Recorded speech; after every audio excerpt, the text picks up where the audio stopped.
الفاتح لما أغلق والخاتم لما سبق ناصر الحق بالحق والهادي إلى الصراط المستقيم وعلى آله وصحبه حق قدره ومقداره العظيم يا فتاح يا عليم. أما بعد, para alim ulama, para kiai, para lora, para sesepuh, para tokoh masyarakat, wabil khusus segenap pengurus dan keluarga besar AUMA Aliansi Ulama Madura beserta seluruh anggotanya. Allahu Akbar.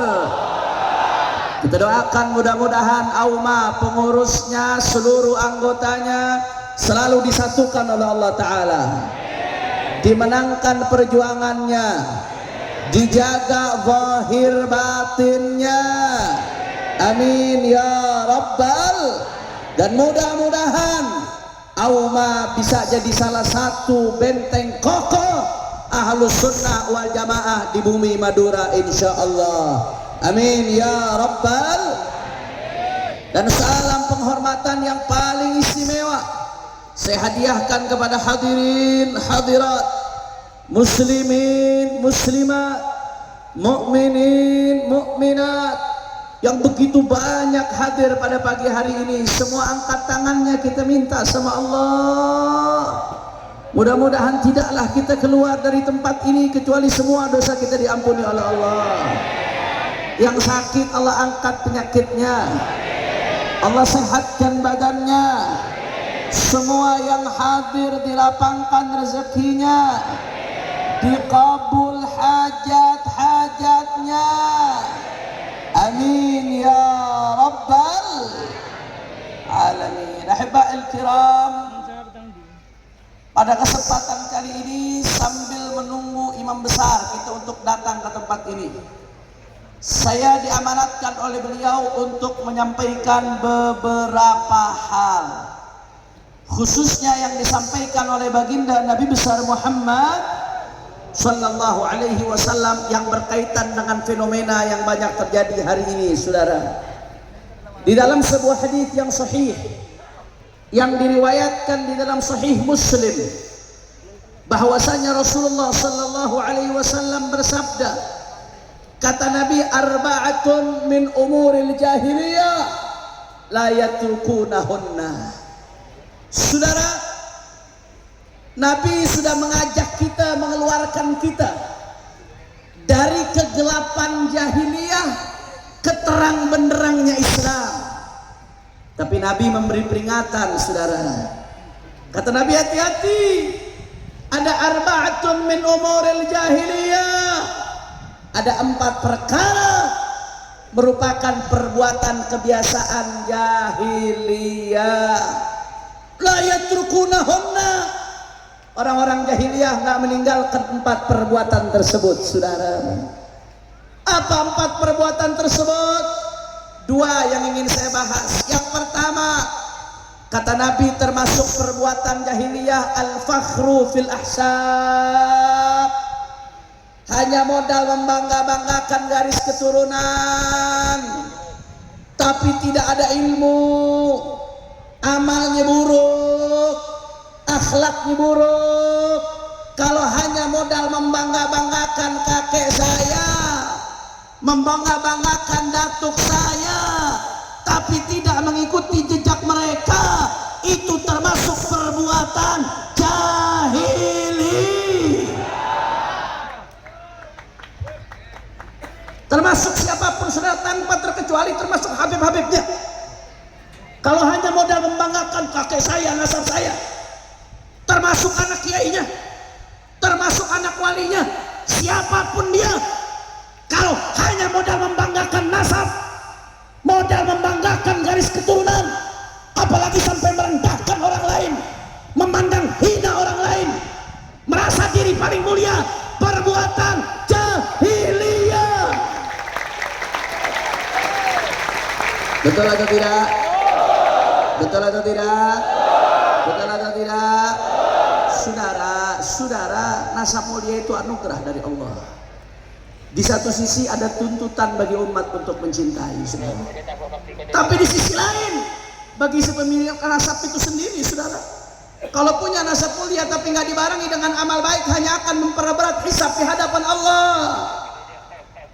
Man asra'at man abta'a bihi amaluh lam yusri bihi nasabuh. Orang kalau amalnya buruk, nasab mulianya nggak akan ngangkat dia, saudara. Dulu ulama-ulama dulu, kalau ada anaknya, saudara, ulama-ulama dulu khususnya dari kalangan asyraf, kalau ada anaknya, saudara, apa dinasehati anaknya? Waladi al-jahlu gabih bi wabak agbah.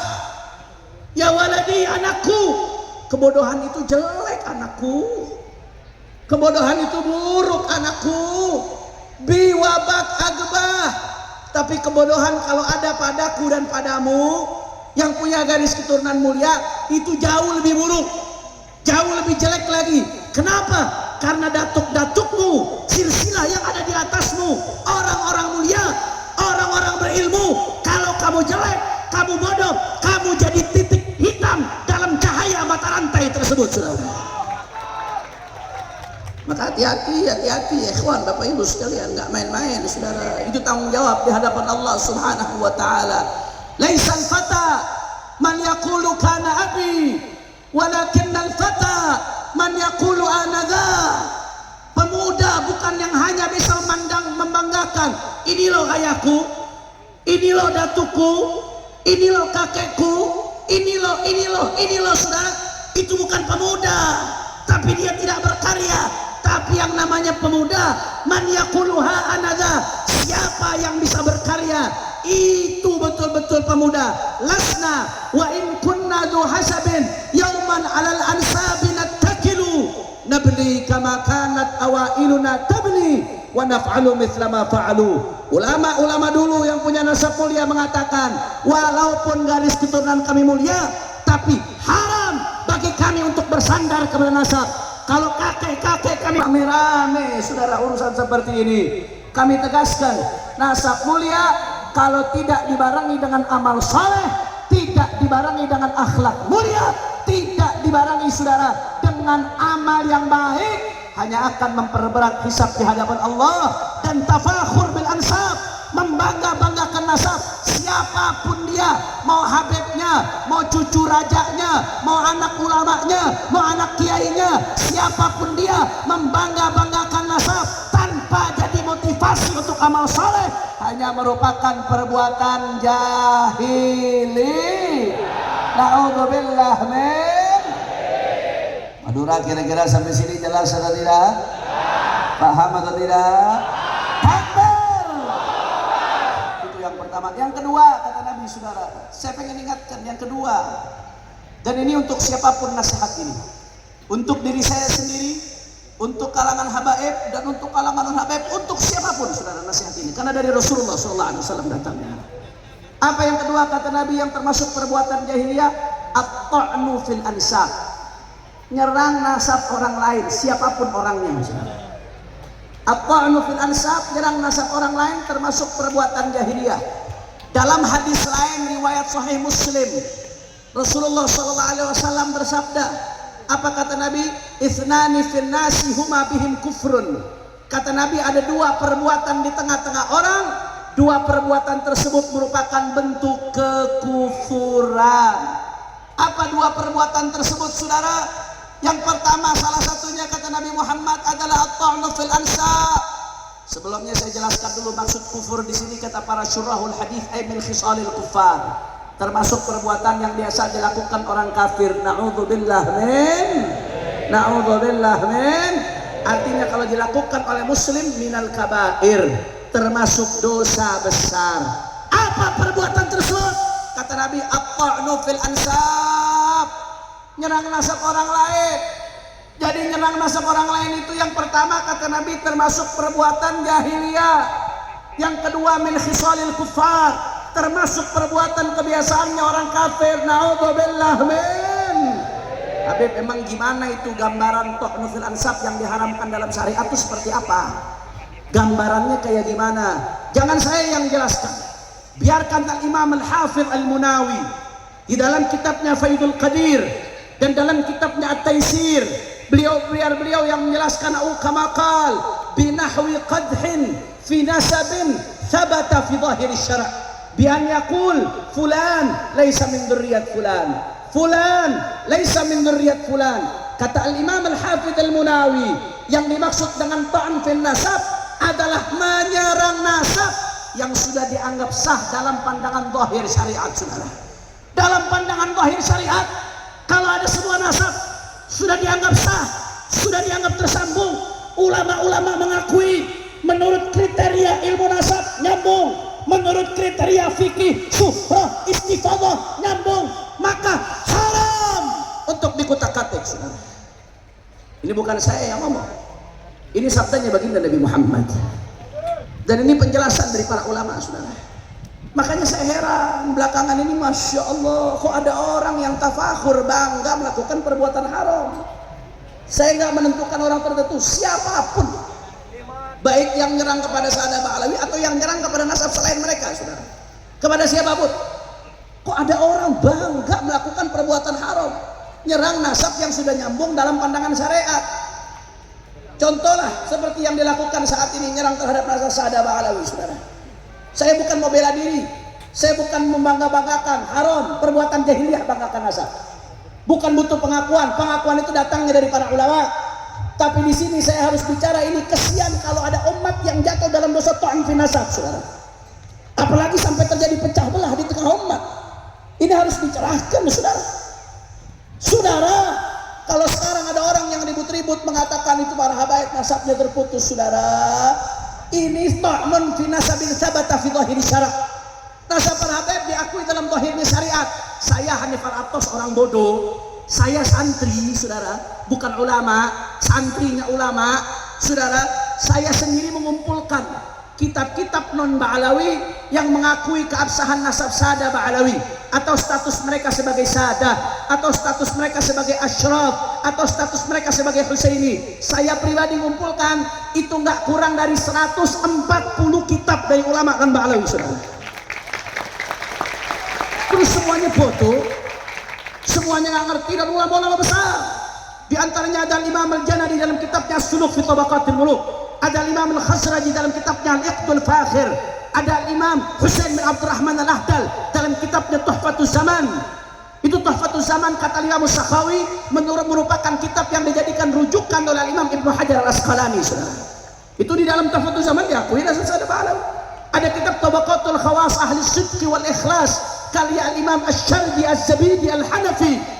Itu Asy-Syardi Az-Zabidi Al-Hanafi yang ngarang kitab Tajridus Sharih, Mukhtasar Sahihul Bukhari, yang dipakai oleh ulama-ulama dalam pesantren-pesantren. Saudara, belum lagi internal ulama Yaman, ada Abdurrahman Al-Khatib pengarang Jawharus Syaffaf, ada Baba Khramah pengarang Qiyadatun Nahar. Belum lagi ulama di luar itu, ada Imam Ibnu Hajar Al-Haytami. Saudara, orang Madura ini banyak santri kan yang hadir? Banyak santri. Santri Madura baca Fathul Mu'in. Baca Fathul Mu'in. Di Fathul Mu'in itu kalau dikatakan qala syekhuna, siapa?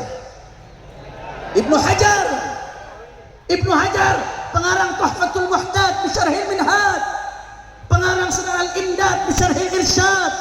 Ulama besar, mafkharus Syafi'iyah, kebanggaan Syafi'iyah. Beliau punya kitab Sabat. Saudara, di dalam Sabat Ibnu Hajar, beliau menyebutkan salah satu sanad lubsul khirqah beliau kepada Al-Imam Al-Qutbur Rabbani Al-Habib Abu Bakar bin Abdullah Al-Idrus Al-Adani. Saudara, beliau mengatakan ketika menyebutkan sanad lubsul khirqah tersebut melalui jalur Ba'alawi, apa kata Ibnu Hajar? Lianna sanadaha min awalihi ila muntahu min alil bait. Ibnu Hajar menegaskan, saudara.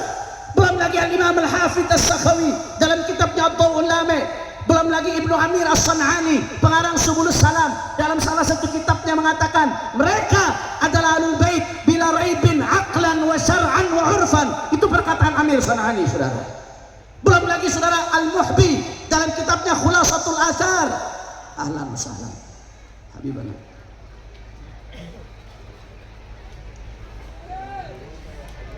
Ucapkan selamat datang untuk Habib Ali Zainal Abidin, Ketua Imam FPI Madura. Allahumma shalli ala Muhammad. Lanjut jangan. Kurang semangat. Lanjut jangan. Lanjut jangan. Sedikit aja saudara. Al-Muhbi dalam Khulasatul Athar itu sampai mengatakan mujmi'un alaihi ahli tahqiq. Ini nasab yang diijma oleh ahli tahqiq. Ini kesaksian ulama salah-salahan semuanya. Kemudian saudara nggak sampai di situ. Ada ulama namanya Ibnul Imad Al-Hambali dalam kitabnya Syaidaratul Zahab mengakui nggak ada masalah. Ada pula namanya Murtadha Az-Zabidi sampai nulis kitab namanya Ar-Raudhul Jali fi Nasab Bani Alawi pengarang Syarah Ihya Ulumuddin. Bahkan dalam Tajul Arus ketika beliau mengutip salah satu ulama dari Marga Al-Idrus, beliau menegaskan Al-Husaini sampai dalam kitab lughah dimasukin oleh Az-Zabidi saudara. Saking yakinnya Az-Zabidi. Nggak sampai di situ, ada An-Nabhani yang dengan tegas mengatakan nasabnya sahih secara ijma'. Bahkan ulama-ulama Indonesia, ada Kiai Haji Syekh Nawawi Al-Bantani dalam Syarah Uqudul Lujain ketika membahas istilah Habib sama dengan Sayyid, Sayyid dengan sama dengan Habib, itu semua panggilan untuk Nuriyah Nabi saudara. Itu dijelaskan oleh Syekh Nawawi Al-Bantani. Begitu pula Hadratus Syekh Kiai Hashim Ash'ari yang mengeluarkan qaror panggilan Sayyid Syarif khusus untuk cucu Nabi, dan Kiai Hashim konsisten setiap nyebut tokoh Alawi pasti disebut Sayyid. Ketika nyebut Habib Ahmad bin Abdullah Segaf dalam Muqaddimah Qanun Asasinah Nahdlatul Ulama, ketika menyebut gurunya Al-Habib Husain bin Muhammad bin Husain Al-Habsyi saudara. Begitu pula beliau menyebut Sayyid Kiai Hashim Ash'ari saudara. Begitu pula Syekhana Khalil Bangkalan. Kita bisa lihat bagaimana sikap beliau, hubungan indahnya, hubungan baiknya Kiai Hamid Pasuruan, Kiai Hasan Genggong saudara. Indah hubungannya saudara. Nggak sampai di situ, bahkan Buya Hamka dari Muhammadiyah, Buya Hamka itu dalam salah satu tulisannya mengakui nggak ada masalah. Nggak sampai di situ saudara, bahkan ada ulama besar dari Jawa Barat namanya Kiai Haji Abdullah bin Nuh, itu sampai nulis satu kitab tentang Al-Imam Al-Muhajir dan keturunan-keturunannya serta nasabnya ke atas saudara. Artinya nggak ada masalah. Ini nasab dari dulu thabata fi dhahiri syara'. Menurut lahirnya syara' itu tepat, menurut ilmu nasab sudah nyambung, menurut ulama itu tepat saudara. Kalau memang terputus, maka ulama-ulama dulu yang mendeteksi keterputusannya, karena mereka lebih dekat. Mereka lebih dekat, harusnya mereka yang deteksi keterputusannya. Kenapa mereka menyatakan tersambung? Karena dengan kealiman mereka menurut standar ilmu nasab dan ilmu syariat, bagi mereka sudah dianggap tersambung saudara.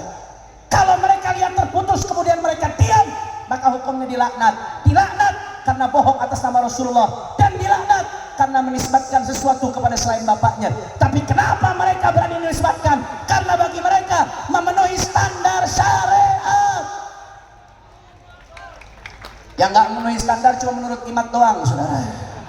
Semua ulama ditabrak sama dia. Betul atau tidak? Betul atau tidak?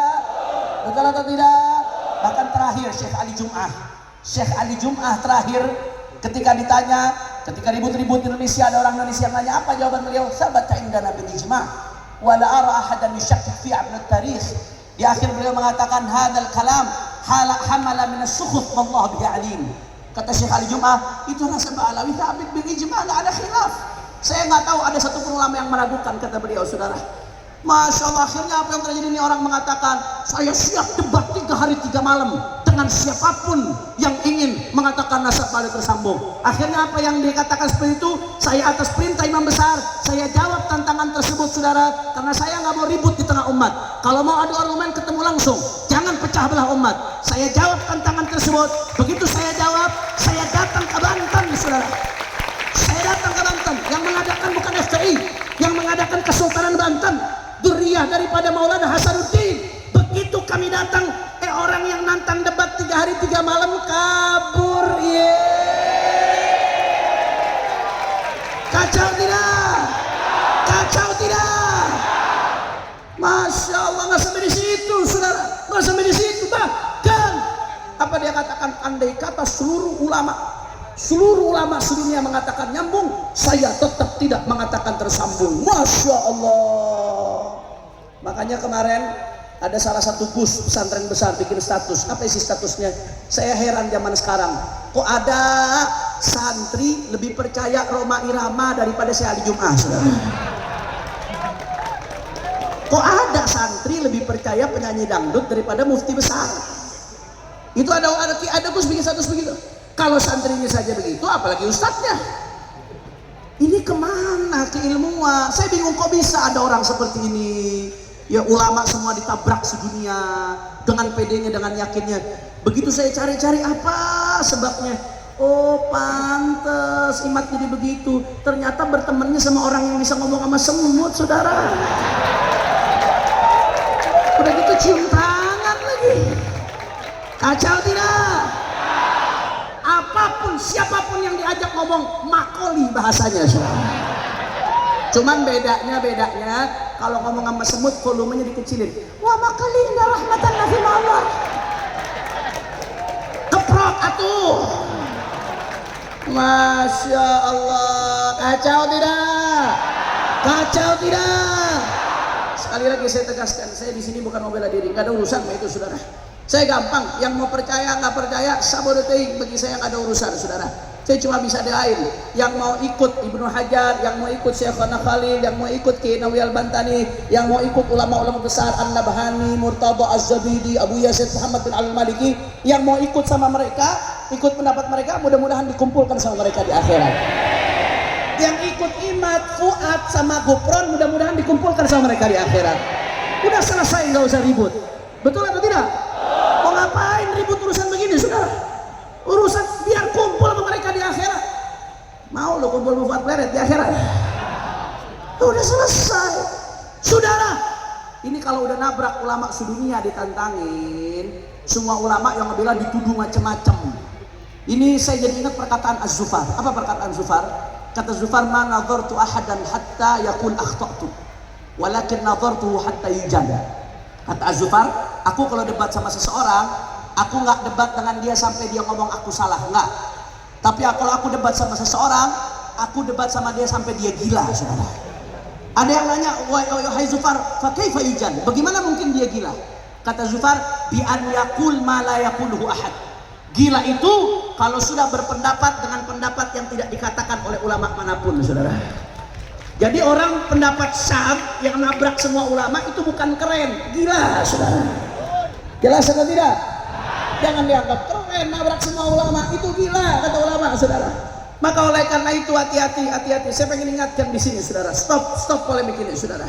Sadar atau tidak sadar, kalau yang namanya ilmiah nggak ada begitu. Nonton ulama sedunia menganggap nyambung, saya akan tetap nyambung, nggak terputus. Kemudian nyebarkan di mana-mana. Nggak ada yang namanya ilmiah seperti itu. Ilmiah itu kayak Imam Syafi'i. Imam Syafi'i, ra'yu shawab yahtamilul khata', ra'yu ghairi khata' yahtamilul shawab. Imam Syafi'i mengatakan pendapatku benar, pendapat orang lain mungkin saja salah dalam masalah tersebut. Pendapat orang lain salah, tapi bisa saja benar, kata Imam Syafi'i, saudara. Itu ilmiah, itu baru ilmiah. Tapi kalau udah nantang, semua ulama sedunia ditantang, bahkan ulama-ulama yang dia jadikan rujukan itu ikut menyalahkan dia. Sayyid Mahdi Rojai, Syekh Ibrahim bin Mansur, Khalil Ad-Dailami, itu ulama-ulama yang dia jadikan rujukan. Ulama-ulama itu begitu dikonfirmasi, semuanya menyalahkan dia, saudara. Ulama sedunia ditantang, ini namanya bukan ilmiah, ini namanya kebencian. Ini namanya hasud, ini namanya mau mecah belah umat. Sadar atau tidak sadar, ini ingin mecah belah umat. Habaib sama kiai mau diadu domba. Selama ini habaib dan kiai hubungannya indah, sudah ditunjukkan para pendahulu kita.